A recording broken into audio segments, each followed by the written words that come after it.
Hey, Devon Digital here, and I'm here to talk about the Galaxy S21U 1 year later. Is it 1 year? Is it almost two? Man, it's been a while, huh? All right, so let's just make this video short, right? Buy the phone. It's a great phone. Peace. All right, anyways, let's talk about it. Let's talk about the battery first, okay? We're gonna touch upon the battery. The battery life on this device has been very good. I know there's a lot of controversy behind the battery life. I have the Snapdragon version, by the way. There's a lot of controversy behind the battery. There's people who use the phone and say it's trash. There's people who use the phone and say it's good. There's people who don't use the phone and say it's trash because everybody else who used the phone said it was trash. And it's back and forth battle with it.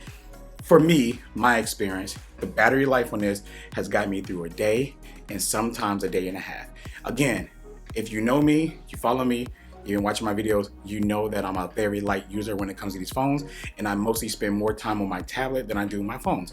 So for me, battery's been great. I normally take the phone off the charger around 9 o'clock or 8 o'clock in the morning, all the way to about 9, 10 o'clock at night before I get into the house. Sometimes sooner than that, and I'll be having somewhere between, I would say, 40 to 50% battery life left into the phone. So to me, that's good battery. And that's with my usage. Sorry, heard a noise, got scared. You know how it is. That's with my usage. So with my usage, that's what I get.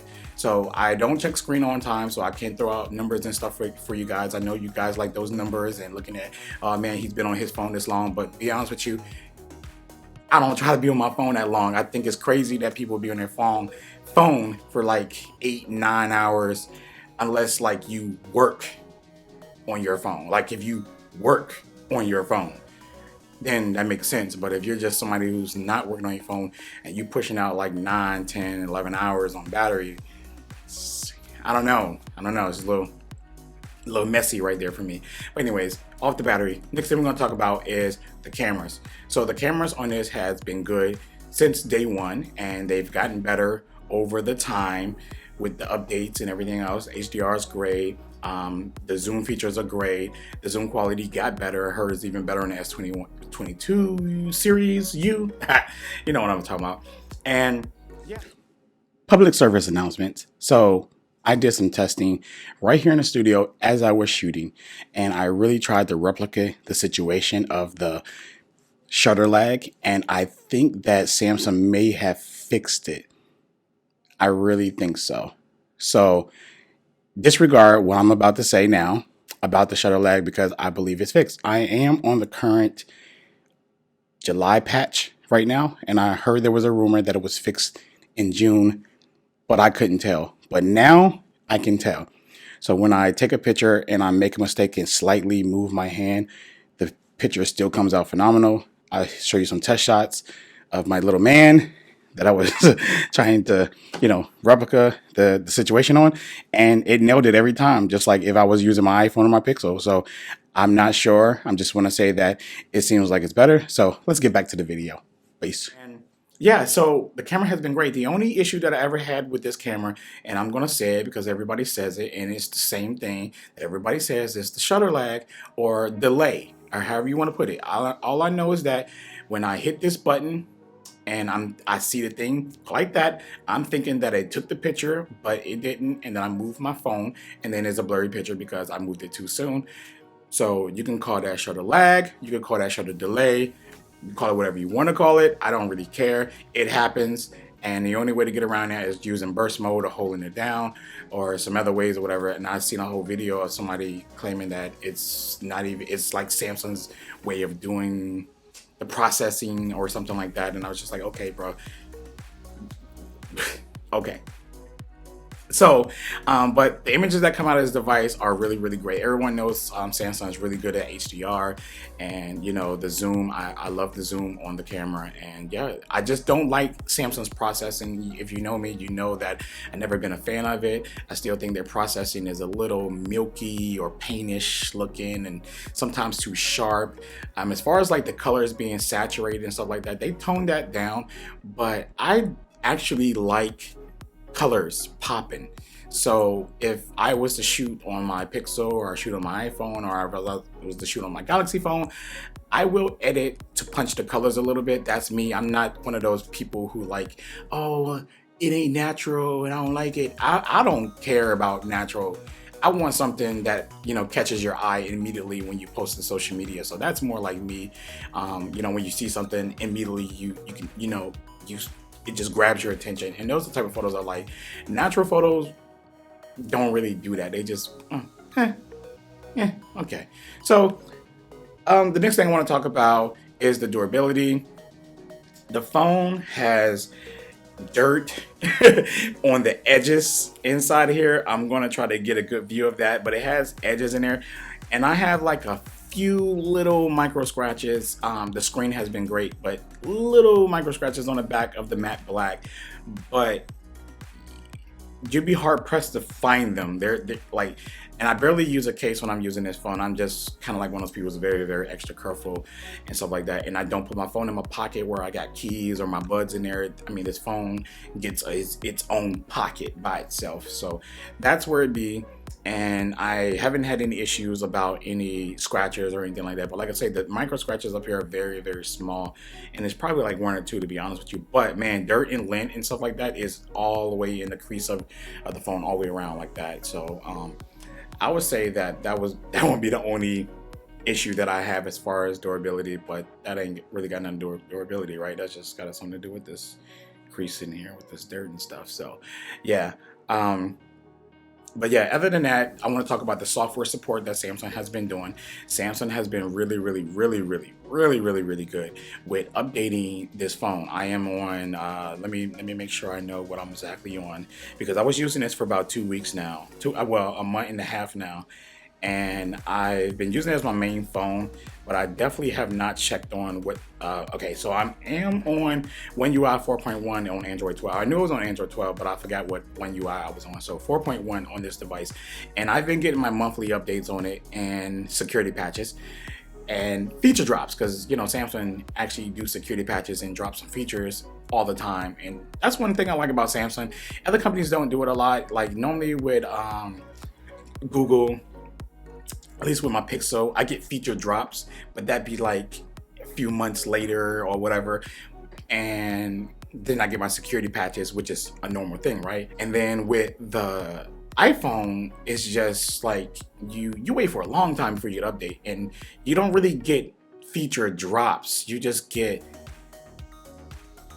features, but man, I can't even think about what features they actually add. I mean, you get the features that they promise at launch later. So is that a feature up, not a feature drop? Because you won't get the features from the iPhone 13 to drop down to the iPhone 12, and you won't get features from the iPhone 14 that would drop down to the 13. So Apple will promise features with the 14 and then go up and then give you those features later. So I guess feature up. With Samsung, they kind of like drop features to like a lot of their old devices. So if the device can actually have that feature and run it perfectly, they would drop it down in the software once it gets down to like One UI 4.1, maybe One UI 4.5 if they do drop one, or go 5.0. If that phone is going to get 5.0, it's going to get those features that came out with the newest Samsung phone when it comes out. So they kind of drop down too as well, which I love. And they normally do that within the month, each month with the security patches. So they've been great with the support. That's what I'm trying to get at. Samsung used to be very, very bad with support, and everyone knows it. And we know their software used to be bad, and it just was a hot mess. And honestly, even after a whole year, this phone still performs incredibly good. Is it, other companies' level as far as animations that everybody rave about, or high-end performance and stuff like that? Probably not, right? But if you were using it, you wouldn't be able to tell that the performance is like bad. You wouldn't be like it's bad. You would just use it naturally and just enjoy it. But if you take it and put it beside another phone that's better animations, maybe faster or more fluent, then you'll see the difference. But if you're literally picking this phone up and you're walking around using this daily, you would not know any performance issues. And have I had any performance issues? No. Have I had any software bugs? No. And I'm being honest. I know this sounds crazy that you're like, it's impossible with Samsung, right? I get it, bro. I really do get it. But can it be possible sometimes that Samsung could get some things right, and I haven't had any issues. And keep in mind, we all install different apps and we do different things on our phones, so different things may occur for each person. It doesn't mean that it's the same problem that everybody has because you had that problem. Like a guy told me today, it was like he has problems on his Pixel with his wallpaper with Android 13 is like a bug or whatever, with his wallpaper changing to the wrong color.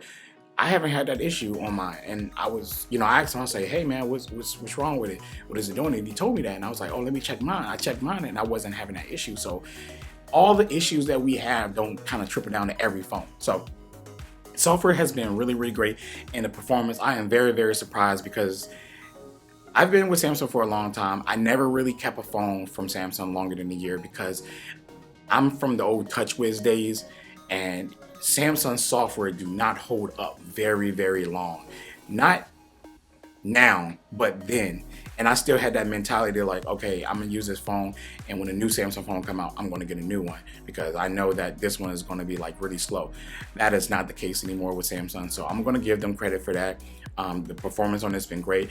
Let me know if you're having the same experience or you having a much worse experience after a year on this device, or everybody's experience is gonna be different. So just let me know if in the comments if your experience is not that great with it, or is it good or whatever, or how your device held up, because this is not my main device anymore, so I won't be using it any longer past this. But I am going to keep this phone forever because this is peak design for me with Samsung. I love it, and this is going to be a collector's phone for me, so I'm definitely going to love it. This matte black, phantom black is just crazy good. So yeah, so software, kudos to Samsung for that. And yeah, I haven't had any issues with that. And charging is great. Charging speeds are fine for me. Put it on the charger and I forget about it. And the last thing I want to just mention is that Samsung's ecosystem. If you're a person like myself, went out there and got the phone and got the buds and got the tablet, and you got a Windows computer or a Samsung laptop or anything like that, you already know how good the ecosystem is. I'm not going to sit here and say that it's better than who ecosystem I'm not going to mention, but if you want an ecosystem and you don't want to use who I don't want to mention's ecosystem in their devices, then Samsung would be next in line, and I would definitely recommend it as the number 2 ecosystem to grab if you want an Android ecosystem. I know Google's working on theirs, so we'll see how that comes, and I'm going to try theirs out. But I've enjoyed using my Galaxy Watch with my phone and my buds, and how everything connect together in my windows and everything like that. So it's been really, really great. So if you're on the fence about picking up this device this year, I want to recommend it to you, but I'm just not one of those YouTubers that's going to recommend stuff to you. I just kind of want to tell you my experience. So based off my experience, you can make your own decision or whatever like that. But I haven't had any issues with this phone at all. It's just no longer my favorite phone anymore, and I just moved on from it to the Pixel now. But if I had to keep using this phone past the year and further on to the next, maybe 2 years, I think I would be totally happy with this phone. I mean, the screen is still top notch, the fingerprint reader is top notch, the build quality is top notch, the camera's still top notch. You got software updates from Samsung. I believe you probably got 2 more out of this before they give up on this device. And I mean, I don't know what more can you want. And I'm pretty sure the price can be had for somewhere between $400 or $500 right now online somewhere. And I would say it's a good buy if you did. So yeah, that's it, guys. This is my 1 year later of the Galaxy S21U, and happy shopping. Peace.